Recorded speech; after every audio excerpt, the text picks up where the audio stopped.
Hello everyone, কেমন আছো তোমরা সবাই? আশা করছি খুব ভালো আছো। আমি সঙ্গীতা নতুন একটি ছোট্ট মিনি ব্লগ নিয়ে চলে এসেছি তোমাদের সঙ্গে শেয়ার করতে। দিনটা ছিল আমার মেয়ের রেজাল্ট আউটের দিন, তো সকাল সকাল ঘুম থেকে উঠে আমি প্রথমে বাজারঘাট করে নিচ্ছি। এখানে দেখি অনেক রকমের মাছ, তো আমি এখান থেকে একটা আইলা মাছ নিয়ে নিলাম আর কিছু সবজি। এখন আমি রান্না করতে যাব, তার আগে যে টুকটাক যে বাজারগুলো করতে হয় সেগুলো করছি। প্রতিদিনের সকালের মতো আজকে সকালটা কিন্তু অন্যরকম, কারণ আজকে খুব ব্যস্ততার ভিতর আমাকে রান্না বান্না করতে হবে। মেয়েকে যেহেতু স্কুল থেকে রেজাল্ট আউট হবে তাই জন্য, তো সকাল সকাল আমার বাজার করা কমপ্লিট। এখন আমার ওই ঘরে গিয়ে সমস্ত কাজ বাজ বাসি সেগুলো করতে হবে। প্রতিদিন কিন্তু আমি উনুন লেপি না, আজকে একটু ছাই ফেলে নিলাম। আর বাজার থেকে একটা লাউ এনেছি, ভাবছিলাম বড়ি দিয়ে রান্না করবো। আর এখানে একটা আইলা মাছ এনেছি, যেটা দিয়ে আমি রান্না করবো বেগুনের তরকারি। আর এখানে দেখো লাউটাকে আমি কেটে নিচ্ছি। শাশুড়ি মার কাছ থেকে বড়ি নিয়ে এসেছি, বড়ি দিয়ে লাউ দিয়ে একটা নিরামিষ করবো ডাল দিয়ে, যেটা হচ্ছে মুগের ডাল। আর বেগুনের তরকারিটা করবো একটুখানি আইলা মাছ দিয়ে, যেটা একটু হালকা টকটক ফ্লেভার হবে। আমার কিন্তু ভালো লাগে বেগুনের তরকারি খুবই, বিশেষ করে এই শোলে বেগুন দিয়ে রান্না করলে কিন্তু বেশ ভালো লাগে। তো দেখো এখানে আমি লাউটা এনেছিলাম খুবই কচি,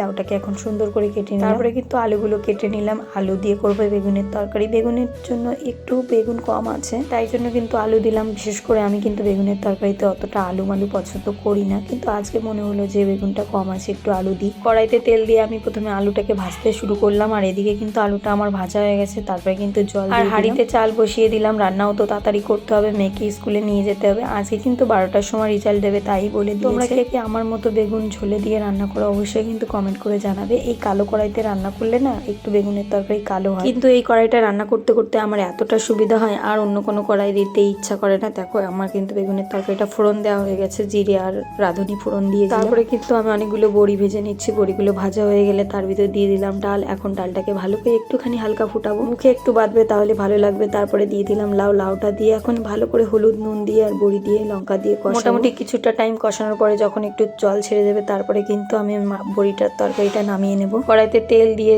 শুকনো লঙ্কা, তেজপাতা আর হচ্ছে পাঁচফোড়ন দিয়ে ফোড়নে দিয়ে দিলাম এখন লাইয়ের তরকারি। এই তরকারিগুলো ভাতের সঙ্গে রুটির সঙ্গে খেতে খুবই ভালো লাগে। আমি কিন্তু একটু হালকা চিনিও দিয়ে দিয়েছিলাম, খুব সুন্দর হয়েছিল। রান্নাটা তোমাদের সঙ্গে দেখিয়ে দিলাম, খুব সুন্দর হয়েছিল, খুব তৃপ্তি করে খেলাম আজকে দুভাগের রান্না। তারপরে কিন্তু ঘরে এসে আমি আর মেয়ে কিন্তু স্নান করে নিয়েছি, মেয়েকে কিন্তু রেডি করিয়ে দিয়েছি। আমিও কিন্তু একটা শাড়ি পরে নিলাম, স্কুলে যেহেতু যাবো একটু শাড়ি টাড়ি না পরে গেলে কেমন লাগে। 12টা বাজতে 5 মিনিট আমার কিন্তু সমস্ত কাজ বাজ গুছিয়ে আমি কিন্তু চলে গেলাম স্কুলে যাওয়ার আগে মনামিকে ডেকে নিয়ে যাচ্ছি। আমার মেয়ে এবছর টুরতে উঠবে, তাই কিন্তু এই যে ভাই বায়না করছিল যে ও যাবে। ও তো একটু আধো আধো কথা বলে, খুব একটা বলতে পারে না। স্কুল মাঠে যাওয়ার পরে তারপরে দেখি চৈতালিও এসেছে। চৈতালি কিন্তু অনেকদিন বাড়িতে ছিল না, প্রায় 1 সপ্তাহ এইবার আসলো, মানে বাবার বাড়ি থেকে মেয়ের রেজাল্টের জন্য তাড়াতাড়ি করে। আর এই যে দেখো আমার একটা বান্ধবী, এর সঙ্গেও দেখা হয়ে গেল, সবাই মিলে খুব মজা করছিলাম। আর দেখো স্কুল মাঠটাকে কিন্তু চাষ করে দিয়েছে, শুনেছি এখানে নাকি ঘাস লাগানো হবে। তারপরে কিন্তু আমরা সব মায়েরা বসে পড়লাম কত রেজাল্ট কি করে সবাই বাচ্চা। আমার মেয়ে যেমন রেজাল্ট করুক না কেন খুব একটা আমি চাপ দিইনি। যাই হোক ওর প্রাইভেটটাও বন্ধ ছিল, তাই জন্য দেখো আজকে কিন্তু স্কুলে মাংস ভাতের আয়োজন করা হয়েছে, যেহেতু 4রা চলে যাবে তাই জন্য।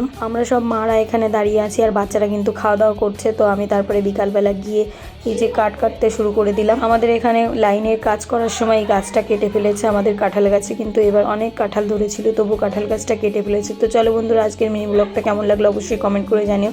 সবাই ভালো থেকো, টাটা।